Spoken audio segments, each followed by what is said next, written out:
Hello, hello, hello. Wonderful, beautiful, glorious Wisdom of Womanhood listeners and watchers if you're on YouTube. Hello. um, we are glad to be back again. My name is Showy Moon, and we saw each other twice in a week. I'm so lucky. I I'm like, went, yee. I went and saw Pippa again yesterday. We got to cuddle. That's so cute. Mhm. So good seeing So you. Like nice. twice in a week, yeah. What a blessing. Well, yummy. Yeah. So uh I think that the episode we did last week may have been one of my favorite episodes so far. Yeah, I reflecting back on it and listening back to it and hearing some of the feedback, I'm really proud on how we navigated through that conversation Mhm. and brought up a lot of pieces to that conversation that so many people are uncomfortable talking about. And I have a book recommendation. I don't know if I shared it. I don't think I shared it in the episode last week, but it's called The Immortality Key.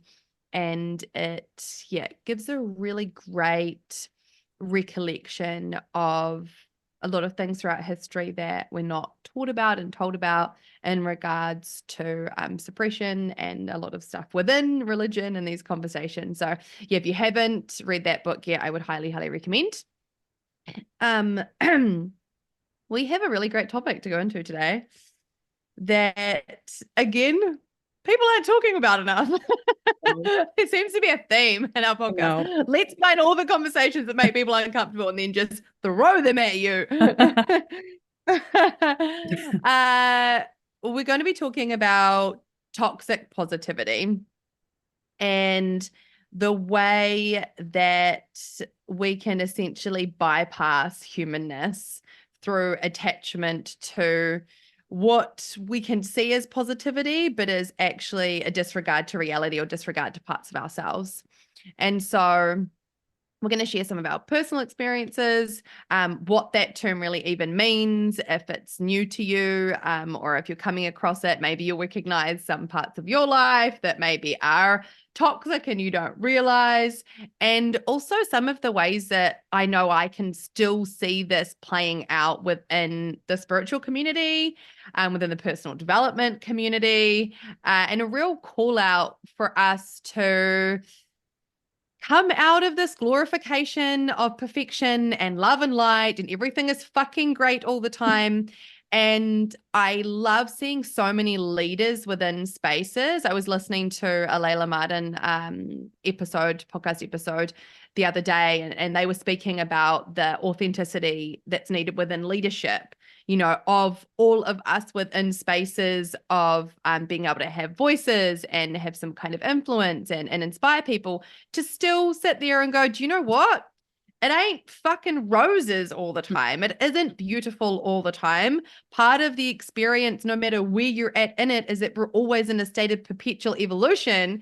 And so those states of evolution require times that are sometimes gnarly as fuck and are sometimes low and are sometimes heavy because it's part of the actual experiencing of the present. Mhm. And so we want to break down this kind of facade that can exist within growth, within spirituality, within taking responsibility for your life, so that hopefully you can hear something in this conversation that reminds you that your humanness is beautiful and reminds you to potentially take off that veil that is sitting over what life should look like, how it should be, how it should feel. So you actually get to be in it, not the idea of it. Yeah. Just a quick reflection on last week's podcast. I listened back to it and what you said about I feel like it was my higher self coming through. Like a lot of it I don't remember saying. Like I feel like it was really in the moment. So if you haven't listened to that podcast last week, I really, really highly recommend. Because yeah, we did an awesome job. Pat on the back. Awesome Yeah. job. Yeah. Yes, us. I love you bring the word authenticity because at the moment I'm doing my level 7 master's still, and one of my assignments was about the complexities of bringing mental health and well-being into the workplace. And one of the topics I'd just been writing about last week was authenticity through management, authenticity through, being a CEO or a team leader. And how we can't just show up to work and just be perfect all the time. And, like, just as at home, we spend so much time in work. A lot of people who work in corporate, this is kind of, we chose, kind of companies that are big, but I've used Fonterra, I've used New World, things like that, of how we have home lives, we have stuff going on at home and how they bleed in together in the, within the workplace. I don't believe that we just leave personal life at the door and we get to work, because that it just, so it's bringing the somatic trauma informed aspect into workplace as part of my assignment. But one of the topics I had as a subheading was authenticity and leadership. So Yeah. it got me thinking of the authenticity and leadership within a workspace, which is very different to like how you and I would show up, because we're not in a workspace like, with a team underneath us. But the similarities of how, if I was in a workplace, like say, for example, Fonterra, and I had a team of 20 people, I would show up in my authenticity every day as much as possible. I'll say, I've got a really shitty thing happening at home. And in the team meeting, we'd have like, so we've given ideas in the assignment of how, like a proposal, how do we get, mental health and wellness into workplaces, and having little team meetings and having little, like, hands up and say, anything that you want to share today, that safe space, to create the safe Yeah. space.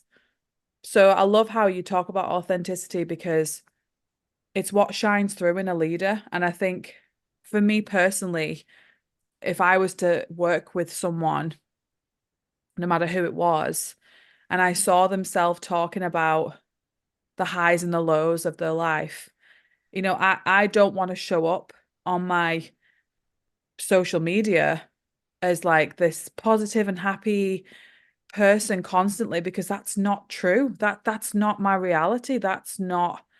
That isn't being a human. Like, we have a roller coaster of emotion. We go through the ebb and flow of what's happening in our life.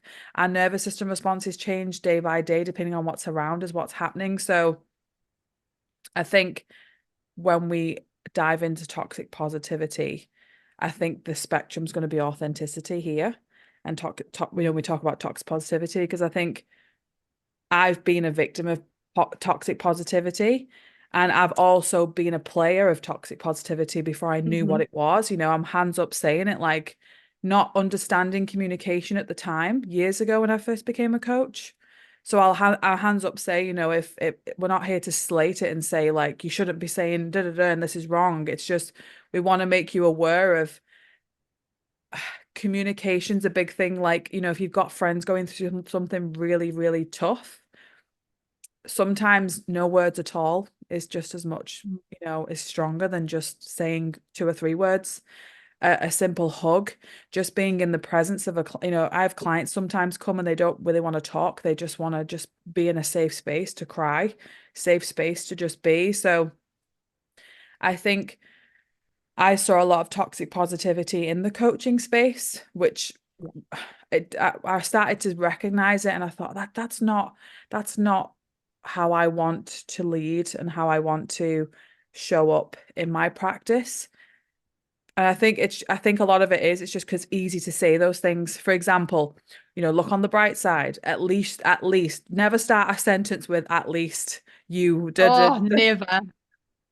Uh, Or it's not that bad. it's Or not it that could be bad. Think worse. think of the poor kids in Africa. It's like we can't, the comparison Woo. of it. Like, I know when we're uncomfortable in someone's uncomfortable emotions, I've been there. Like, what do we say? How do we manage this emotion? Like, if you've got someone who's having like an anger outburst, or really upset, or gone through something really traumatic, I think there's a judgment in ourselves where we think we need to have all the answers and we need to like say the right thing. But if we can teach ourselves, like I just mentioned, that, hey, I'm here for you. Like, just a simple, I'm here for you. And if there's anything you need, I'm here for you. Or I can't understand what you're going through right now. I've never been through something like this, but I'm here if you need a listening ear. I'm here if you need a hug. It's just, there's an element of like that communication barrier and the boundary barrier as well. So I've seen it, I've been a victim of it. Last year was the worst when I went for the miscarriage. That was toxic positivity galore for a lot of people. That, again, such a traumatic experience for a woman to go through. And I get people don't know what to say in those moments, you know. So it's not here to say I'm slating anybody, because I've been the one that says, you know, look on the bright side, you got a great life and da da da.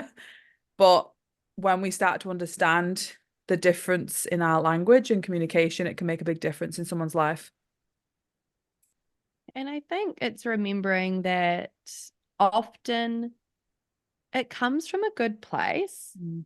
Like we're wanting to fix something for someone, or we just want someone to be happy. You know, we want everything to be okay for ourselves and other people. However, it's just the band-aid. If Mm. we're not there in the full present experience of actually what is happening for ourselves or someone else, then we're abandoning the part of us that doesn't feel fucking happy. Like we're abandoning the part of us that is sitting there going, I just want to be seen and heard, in this anger or the sadness or this grief or this heartache or whatever it is. Like, see me, see all parts of me. And when we can step back from that part of us or the part in others that just wants it to all be okay, and instead can we just go, can we just be all here? Like, can everything just be here in this? You know, can my anger have space here?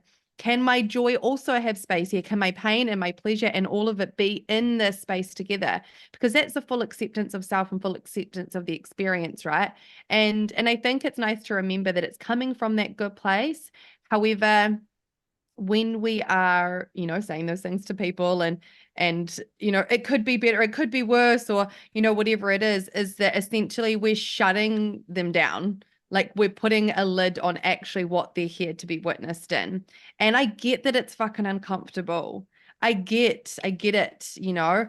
I get it when it's uncomfortable when someone's just had like a family member pass. I get it's uncomfortable when someone's going through a big traumatic event, or they're going through a relationship breakup, or they're going through struggles. I know it's uncomfortable to sit with people in that. However, it's the only way to show up authentically and care towards someone. Like it really is. And if we want to talk about like conscious connection and holding safe spaces, in order to hold a safe space, we have to hold it for everything that's present. And also, you know, like Pippa was saying, we don't have to have the fucking solutions. I think I mentioned it before, but just such a great one-liner to bring into this space if somebody is struggling through something is, do you want support or solutions? You know, like, would you like support right now? And that support might just be a hug, you know, it might just be sitting with me. It might be whatever it is. Or would you actually like some solutions? And, you know, and then sit with it. And it's a co-creative experience of like, hey, you know, maybe this, or have you thought of this? And don't bring your own shit into it. And it's not about you. Try and actually put yourself into their shoes. But if we can practice actually someone inviting us in to help them come up with some ideas to move forward, as opposed to just going, great, well, let's just fix everything. Yeah. And you know, definitely from the masculine as well, like it's a trait that a lot of men have, which is amazing. Like we need the men to fix the things a lot of the time. You know, like I love when I can engage in places and I invite men into my life to help me fix things, or for ideas or advice or whatever it is. But I know it's a dynamic that happens a lot in hetero relationships, is that it's that unintentional, let's just fix everything, you know, because that's what you need right now, as opposed to often as women, we just want someone to sit with us and hear us out. However, we can't read each other's minds. And so it's really important in these conversations to express what it is that we want and need in that space, because then it makes it easier for the other person to support us and ask for what they need. And in that, we dilute this like band-aid that's trying to just go like, everything's okay, everything's fine. So do you know what? It would be hard to come by a person who all of their life is always fucking great. You know, and if so, I know looking back at periods of time in my life where essentially like leaning further and further into gratitude practices every day, you know, like 7 or 8 years ago, I was like just practicing gratitude all the time, which is great. And there's a time and a place for it, 100%. But I know during that period of time in my life as well, is that I was dissociating from painful memories and experiences. And that's actually what I needed to do in order to survive that period of time. And so it's going, there is a time and a place where we just need to focus on the good feelings and focus on the good emotions. That's okay. However, you can't sustain that and stay in it. If you try and stay in that, you're doing what I was doing, which I needed to at the time, which was I didn't have capacity to feel the pain that was ready for me to feel. And then I created more capacity to feel the pain. And then when you've got that in your body, then you can create more of a balance in your life. So when experiences come, not only are you allowing yourself to feel more pain, when you allow yourself to feel more discomfort, you create more space for pleasure. It goes hand in hand, and you'll speak to anyone that is deeply connected into their body. And I can guarantee that the deeper they're connected to their pleasure, the deeper they've allowed themselves to feel it. You create space either way. And so I always say to people, you can sit in this space of not feeling negative emotions, but you're also capping the limit to the other emotions and how fucking beautiful and expansive and glorious they can feel by not letting yourself feel these ones as well. You can't go this high without going this low. Thinking about toxic positivity from self to self, like we give ourselves toxic positivity sometimes. And I think I've been in those states where, like, you have a really shitty day. And that's where, like, we want to reach out for help. So we go out in the world and we find people to want to fix us because we think we're broken.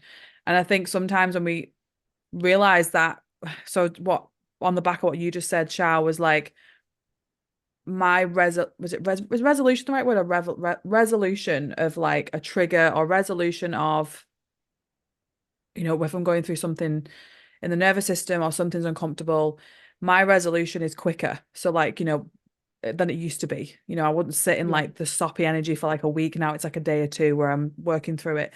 So my resolution turnaround's a lot quicker. But I remember the days when I first started getting into the coaching world where I gave myself toxic positivity.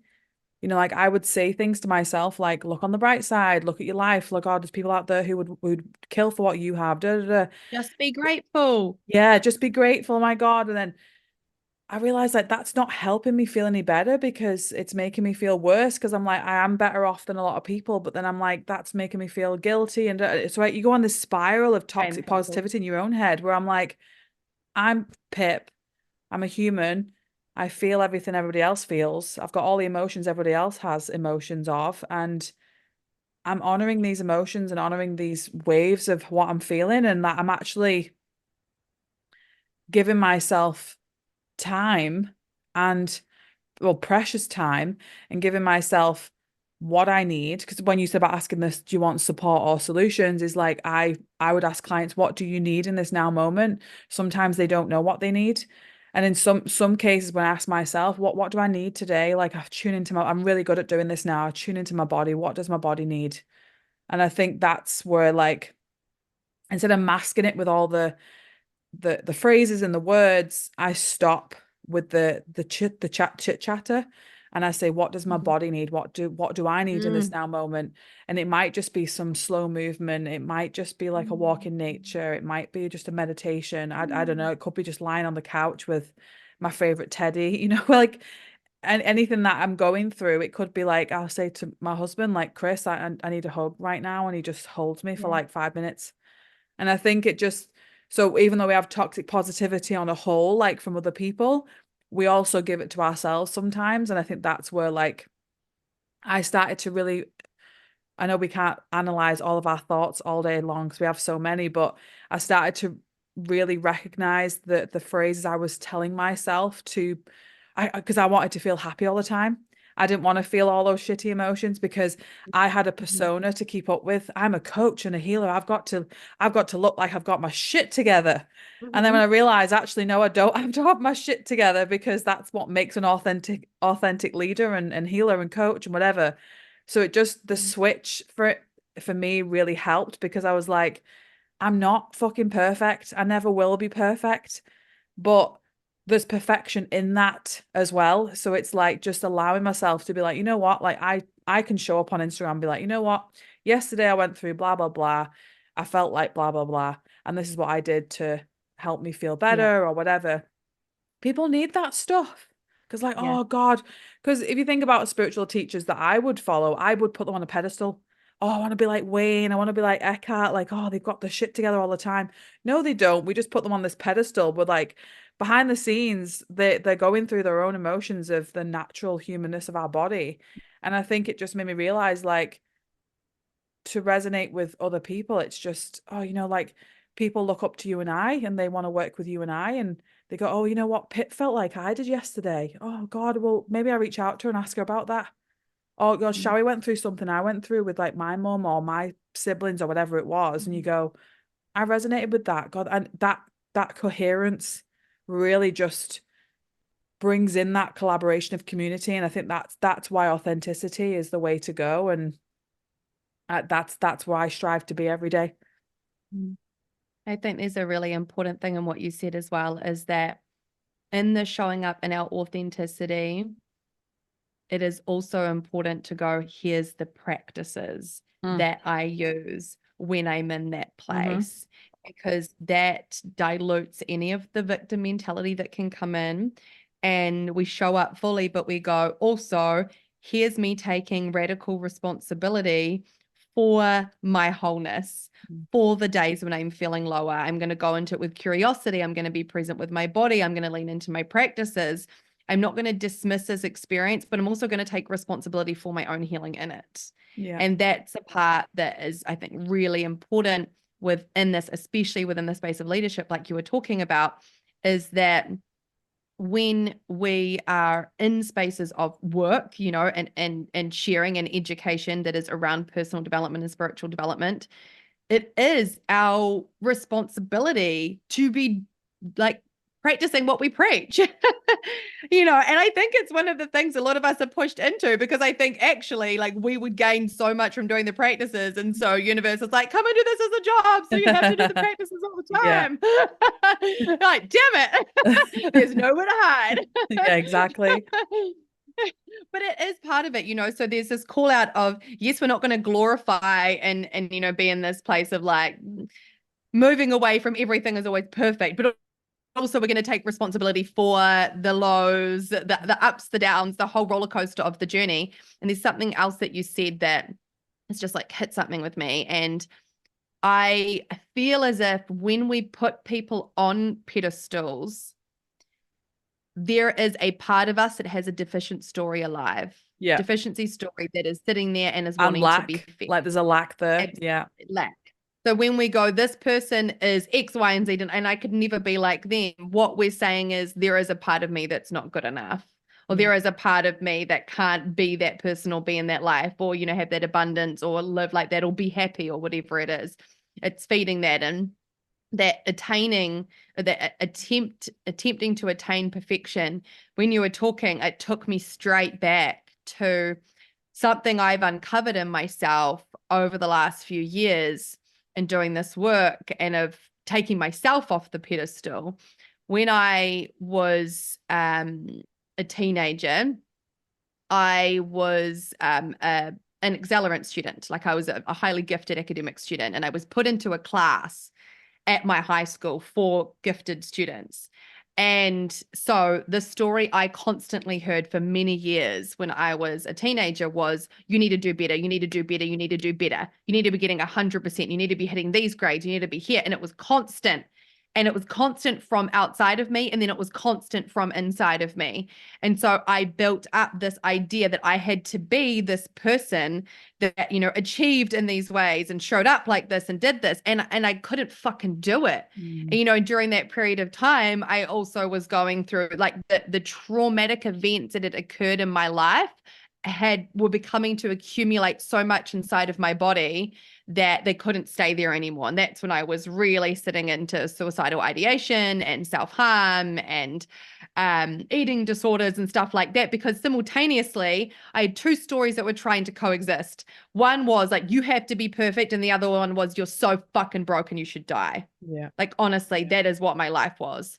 And so then coming back to, you're not a piece of shit, you don't need to die. Like, but feeling like this was so far away, and I was trying to get to here because I thought I needed to be perfect because it had been fed into me. it was this real battle. And honestly, it was a battle I went through for, almost 20 years. And then of trying to be the perfect mother and toxically shaming myself for not being the perfect mother, and then not being the perfect wife. Yeah. And then leaving my husband is like, now you're a fucking failure times 10, not having the perfect marriage, and then not having the perfect co-parenting, and then not being the perfect therapist, and not being the perfect woman, and it was this Welcome to constant. life. Exactly, and it's just realizing the role you're playing in Yeah. your own shaming of all of the parts of you. And when we now swing back into this authentic place where it's okay that we like fuck up sometimes, and it's okay that sometimes life is messy, and it's okay we say the wrong thing or do the wrong thing or whatever it is, as long as we're taking responsibility from it and we're learning from it, right? Like, Yeah. as long as we're going like, oh, could have done that better. Yeah. Oops. And then we lean into the practices, we take accountability, we attempt to, make amends with anything that we need to. That's actually what it is to be a leader, and a leader in your own life, regardless of what it looks like externally. But to be the leader of your own life is to get rid of the shaming of needing to be a certain way, or always needing to feel a particular emotion, or, everything like that. It's like, let's fucking just strip it back. Yeah. And be like, let's all just be in the ickiness and the lusciousness and the pleasure and the pain together, and fucking own it, and see what's there. Because, oh my gosh, like, how much more free you get to be when you can just accept your wholeness, and it's and also, like, I love what you were saying before about noticing the thoughts. I'm also not sitting here saying that I never put myself on a pedestal ever again, or that I never like go into shame cycles. Absolutely. I have it come up sometimes now in my current relationship, which is fucking incredible, and is like everything I spent the last 2 years manifesting. And I have these moments of, I don't need to make this perfect. When we were over in Australia, like, there were definitely parts of our shadows and our imperfections that sat there, and we just talked about it. And then I owned some stuff, and then like he owned some stuff. Yeah. And he even like called me out on It's so something because liberating. It's just so yeah, liberating. totally. Yeah, he like he called me out. And it is along this conversation of, Chris calls me out all the like, time. I'm like, oh, he's got me. oh, it's so good. It feels good. But Yeah. that it was, and I think it's like, I realized too that there is still this little part of me that, like, in my parenting and in my relationship, where I do hold a high standard for other people. Like, because I see the greatness in people, because I see the greatness in people, and I see the potential in people, I can see that version of them, and I can see very clearly the things that they would need to do to get there. It's a gift, and it's, why I'm in the work that I am, and I work so well with my clients. However, it's also going, and can I love them exactly as they are? Like, can I love them exactly as they are, without needing to have this idea or this like glorified version of them, or the potential of who they could be? Because if I can't do that, then I'm shaming the parts of them, and I'm suppressing, and I'm really toxic in my view of them. And so it can be really subtle in ways as well, this this abandonment of parts of the people and parts of ourselves. Let's just be our quirky as fuck, Yeah, like, and I think goes weird. into play. Like, I called myself out yesterday when you were here. Like, this last week has been tough because the kids are home from school, and I can't get work done in the house. I know myself, and I know I need a quiet space. I need a clean space. I like to have a clean space. I have this beautiful room in here where Shao and I have the treatments, but there's the control aspect of like, oh, the kids, like, because Chris is in there with the kids, but I'm like, oh, I'm not in there. I'm like, and I can't switch off. So I picked up on that, control element of things, which I'm still working on. It's something that, as a mother and a stepmother or whatever, it comes up for me. And just with you mentioned about those two elements of like, not being perfect and wanting to be the perfect, it's like, if we look at like Abraham Hicks and the emotional scale she talks about, if you've got someone who's like really like depressive or really sad or angry, and we're trying, we can't expect them to jump up to like peacefulness. Like it just, if you see the scale, it's called a scale for a reason. So, for example, I was always taught, and what from watching Abraham Hicks, is say someone's angry, and then we bring them up to sadness, and then we bring them up to just neutrality, just to be neutral. Yeah. That has so much power in itself. We can't even for ourselves, we can't expect to feel like sad at 10 a.m. in the morning and be ecstatic at 2 o'clock in the afternoon. The body doesn't process like that. And I think when we are feeling anger or sadness or whatever it is that we're feeling, the body has to process that. The nervous system has to process that. That is a process in itself, in the body itself. Like, if you've just gone through something traumatic and the PTSD is coming up from it, and oh, I'm just thinking of ideas. The body takes time to process it. So it's like going back to that gentleness, be gentle with your emotions. They're very sacred. They're coming up because your Mm, body's saying, hey, this is really uncomfortable. I'm in survival mode at the moment. I just want to get through today. Just get some food down me, just get a shower, just get through survival mm, of just getting through mm, the day, mm, get mm, some sleep. And I remember mm, when I had the miscarriage last year, I remember the first thing that the counselor asked me when she called me, because we got free counseling from the hospital, and she said, "Have you eaten today?" I said, "Yes." She went, "Have you got dressed today?" I said, "Yes." And she went, "Have you had a shower today?" I said, "Yes." Those three questions were like, mhm. she knew that I wasn't depressed, and I think it just helped me to go, just because I've done those three things today, I can be grateful that I've got, that's a simple eat, dress, shower, like, three simple things that I would do most days anyway. Sometimes a shower's a bath, but it's like I would never expect me to be like feeling the sadness here and then jump to like that peacefulness within hours, maybe a few days, but it's like there's something there to process in the body. Like Yeah. sometimes as well, if you've noticed, Shao, like the mind's quicker than the body. Like your mind's like, yeah, yeah, yeah, ooh, ooh, ooh, I'm great now. And the body's like, no, no, no, no, we're still processing. So it's like that. You've really got to get into the brain and the heart coherence. Like there's a lot going on between those two. Like they're talking to each other constantly. Like, like if there's grief coming up, I said this to my sister-in-law. She's got so much stagnant grief that she's not dealt with. And you're talking 15 years of it, from losing her Mhm. brother to then losing both her fathers, which is and Chris has gone through this as well, but he's dealt with grief differently.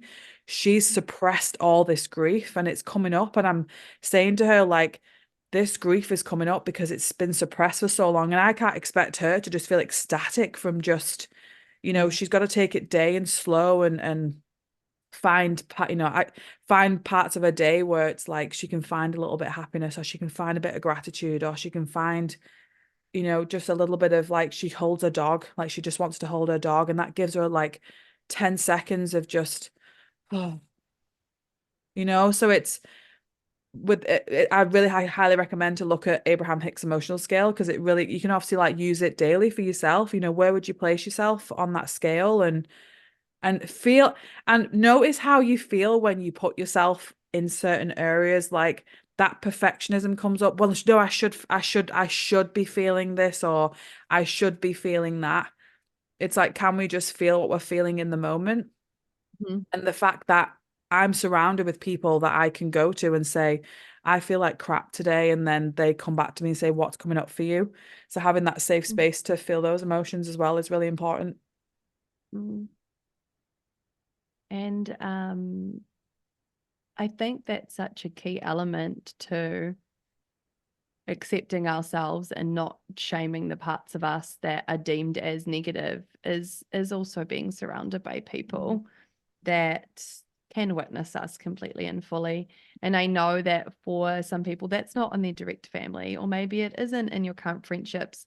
I really, really, really encourage you to step into spaces, even, do an audit of your social media. Do you have people on there that are not in their fullest authentic, or always only talk about, the good emotions or the good experiences or Yeah. the highlight reel of their life? Like, you have full permission to audit your life for the parts that don't feel real. I've Yeah. said to people before, I'm like, if you ever feel like you want to unfollow me because it doesn't feel in alignment, go hard. I'm not going to take offense from it. I know that I definitely don't do toxic positivity, because it's fucking Well, the gnarly. thing is, that's kind of like people are going through different stage in life, and what you show up as might not be right for them at the time being. They might be going Totally, and through it's really like okay. tough stages where Yeah. like that's for us to let go of, isn't it? Like if someone unfollows, it's like, okay, they're on their own journey and path. And I've had Yeah. that happen for me, where like I've had friends unfollow me and I'm like, maybe just what I show up as isn't for them right now. It's not And I aligning think, with them. yeah, and it's okay. And I think like be responsible for the people in your life, the experiences you're going into. Are all of your conversations just like weather conversations? Like, Yeah. or do you want more? Or also, if you're okay with that, that's Yeah. fine. But do you want more? Mm. Like, find the places where there's more depth if you want more depth. Reach out to Yeah. us, Yeah. jump into the places where you just feel like you could actually be completely Hmm. witnessed in your life, because we never know what's going to happen in life. And if you're only surrounded by people that know how to deal with the highlight reel, what's going to happen when things actually turn to shit? Like, what's going to happen when things actually go down? You're not going to have the people around you that know even how to hold it. So look for the spaces where people are showing up more real, because they're going to be able to witness you in the reality of whatever your experiences is right now. Yeah. Like, you That want to be the person that people come to. mm, So, make sure that you're doing it for yourself. And so you can be part of a community that yeah. is based on reality, not based on the glorification of lives. Like, fuck that. We're so done with that. I actually wrote down some notes on my phone yesterday about, that importance of self-mastery. Because I think like when you know more about who you are and like I know when I've got like a sadness about to come on, or I know where I've got Yep. like an overwhelm. 'Cause one of my biggest emotions that I feel mostly is overwhelm. That's something obviously with being pregnant that's heightened a lot as well. And I've really been sitting in the feelings of that and what it brings up for me under that as well. And like I think I mean I've been here many times when we're in like a lower vibrational state, a lower frequency state. We're looking to be offended. We're looking to find things to piss us off. I do it all the time, and Wayne Dyer talks about this. Like when we're in those lower frequencies, Mhm.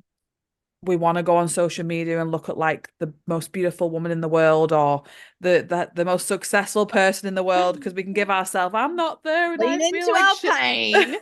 So it's like, yeah, it alchemizes our pain, doesn't it? Like, and I think if we can, I wrote down about having a mindfulness practice, like, or a step-by-step formula that works for you. So when we have self-mastery in the mix, I know that when I'm in an overwhelmed state, there is a process I go through. So I don't, because I used to just hide it and get on with it, and I used to just dismiss it.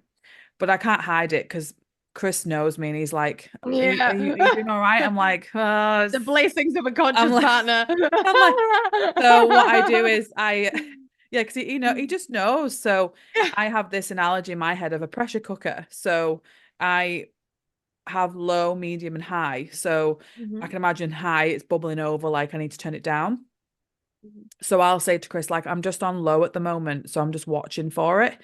Or like I'm just simmering. Like simmering's just like here.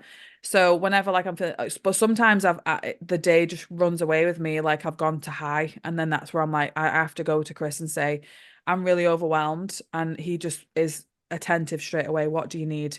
And I say, I just need to go upstairs in the quiet and lay down, or whatever it is, go for a walk.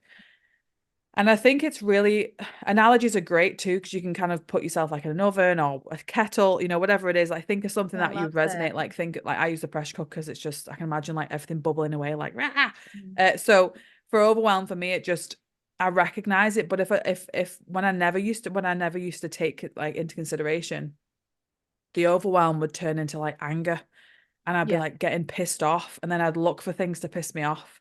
So I'd years ago I'd look at the news, or I'd look at this, and or I'd Ugh. go on social media, and I just want to feed, and that's like that wolf story, isn't it? Like you've got two wolves in inside of Mhm. you. Which one are you going to feed? So I would Mhm. feed that.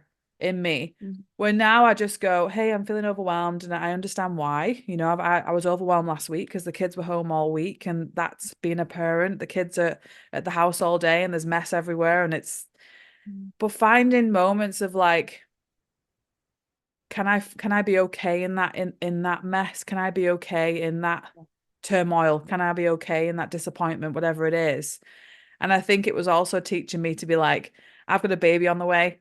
You know, things aren't going to be as I want them. And it's, so I wrote down in my journal, you know, like this is obviously coming up for me. And I know that having the kids home, you know, summer holidays are going to be coming up. But then I also had gratitude for the fact that I don't have them full time. They go to their mums half the time. And I was like, so I reached out to my friends on Friday night and I just said, you know, and I should have even texted you actually about it. It was my two friends in the UK because they've got babies. And I just said to them, like, I really miss you both. And I've got lots of friends who literally have their kids full time, you know, because they're with the dads or the single mom. They haven't got the dad in the picture. And just gratitude for them, you know, like that they've got their kids 24/7. And the only breaks they get is if parents look after the kids or they get babysitters. So it just helped me to just find some solitude and find some Perspective. presence in that overwhelm, and it really helped to just, you know, simmer it down to just Yeah. keeping the pressure, the cocoa just warm. So I was just warm. Mm. So it just kind of like helps with that, with noticing where I'm at in my emotions.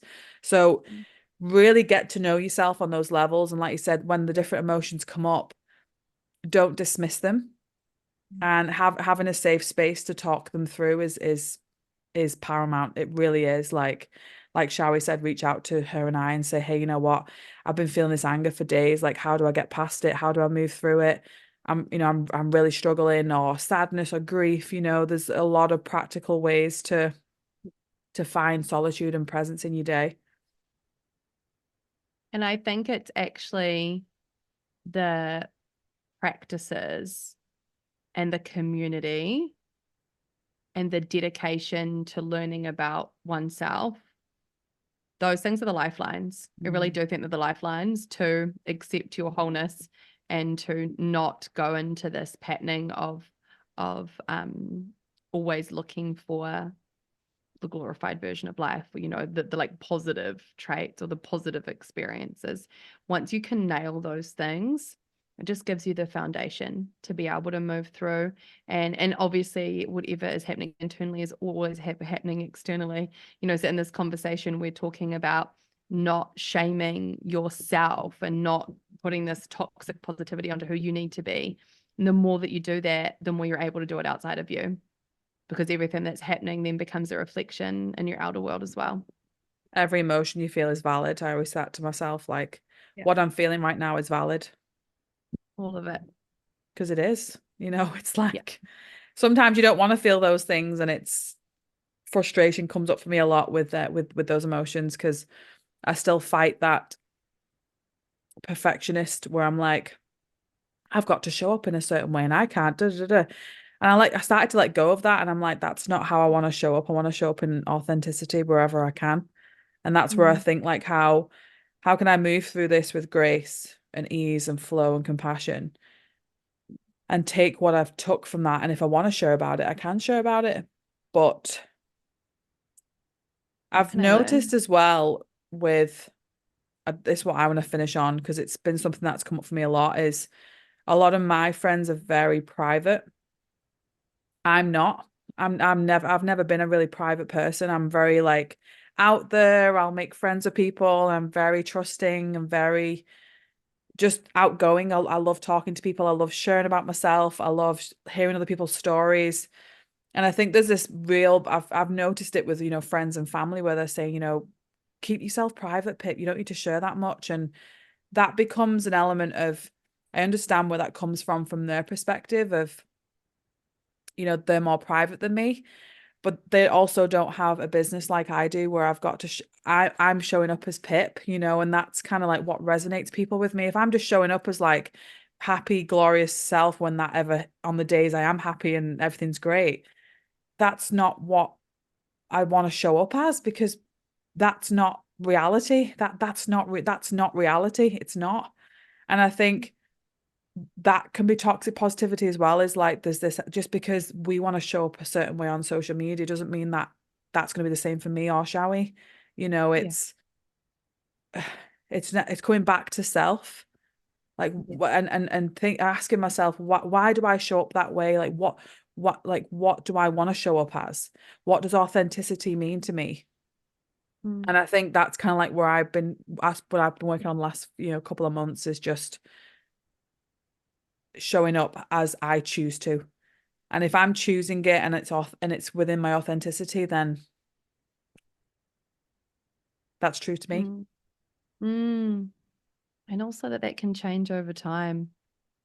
That how we express, how we speak, how we communicate, how our habits, our hobbies, all those things can change as long as you just keep coming back to center, and as long as you're accepting yourself and your wholeness, and not only choosing parts of you to exist or express. Yeah, Mm. such a good Here's topic. yeah, here's to full acceptance, not only the good feelings, but the whole array of life. I know. It's way more fun like that anyway. It is, and It's like way more fun. It's way more oh, adventurous. anyone listening right now, you could be having one of those days where you're like, I'm just agitated today, or I'm pissed off today, or I'm sad today, and it's just a reminder to say that's okay. And the best advice I ever listened to was that, about everything being temporary, because even life itself, just this short, obviously we're infinite beings, but this life as it is now is temporary. You're born and you die, and I think if we can see things that are temporary, they move and shift, they, like you mentioned before, just because that's how I'm showing up now, it will change. And that's the same with emotions. You might be feeling like today's the worst day ever and you feel like absolute shit, but then today could be like that's that little bit of a scales jumped up tomorrow. And I think it's just really being present in those emotions and finding, not even though that's the wrong word, finding, it's coming back to presence, coming back to alignment. Like where are you not in alignment? I've always said when we feel anxiety, because that's the most common thing people feel, the anxiety.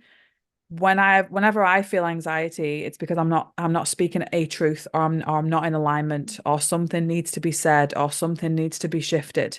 Anxiety Mm, is the body's way of saying, oh, something's not right. And because I know that in my body, I'm like, if I feel anxious, I'm like, oh, what am I not being true to myself today in? mm. And I think when I start to live in that truth and that authenticity, the anxiety dissipates. It's got no place to be. The key to it all. Yeah. Authentic as fuck. Yes. Mm. Thanks, friends. That felt really good. Yeah. We hope that you've felt the essence of being fully seen and accepted from us to you. We're sending an energy frequency out there of that. And also just remember that we're here to reach out to if you want to chat about this, or something's going on, or you just want to be like, can I just be fucking witnessed? And we'll be like, Yeah. heck yes, you can. Yes, please. Always. We're always here. Mm, Mm. beautiful. Thank you, Mm. guys. Mwah. Love you lots. Mm.